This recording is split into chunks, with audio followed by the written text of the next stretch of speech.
La vie du chrétien, c'est la vie de l'autel et de l'attente. Dieu demande à ses enfants qu'ils aient un autel dans sa présence.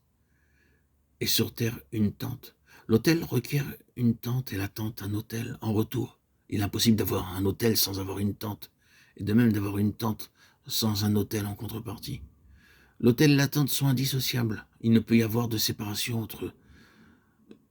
Dans Genèse 12, 7, nous lisons « L'Éternel apparut à Abraham et dit « Je donnerai ce pays à ta postérité. » Et Abraham bâtit là un autel à l'Éternel qui lui était apparu. Par ce passage, nous voyons que l'autel a son fondement sur une révélation divine. Là où il n'y a pas de révélation, il n'y a pas d'autel. Aucun homme ne peut tout donner à Dieu si Dieu lui-même ne lui est apparu. Il est nécessaire d'avoir la révélation pour produire la consécration. Nul homme de sa propre initiative ne peut se présenter lui-même à Dieu. L'homme ne peut de lui-même se mettre du côté de Dieu. Cependant, le jour où un homme est rencontré par Dieu, la consécration devient une réalité dans sa vie. Si vous avez vu Dieu, vous ne vous appartenez plus. Nous avons besoin d'organiser que la capacité de nous offrir à Dieu procède de la révélation. Ce ne sont pas tous ceux qui prêchent la consécration qui sont des gens consacrés.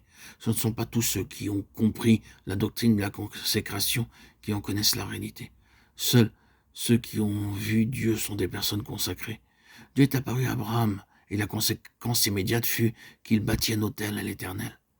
Le Seigneur Jésus est apparu à Paul sur le chemin de Damas et aussitôt il a demandé « Seigneur, que veux-tu que je fasse ?» Acte 9, 6. Le moment décisif dans notre histoire spirituelle, ce n'est pas quand nous décidons de faire quelque chose pour Dieu, mais c'est quand nous l'avons vu, lui. Lorsque nous rencontrons Dieu, cela produit un changement radical dans nos vies. Nous ne pouvons plus faire ce que nous faisions autrefois.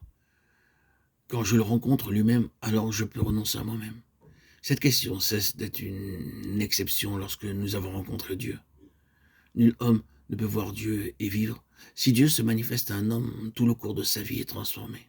Oh, ce n'est pas la décision de servir Dieu qui me permet de le faire. Ce n'est pas ma volonté de bâtir un autel qui peut le dresser. C'est quand Dieu va vers un homme qu'un autel est édifié.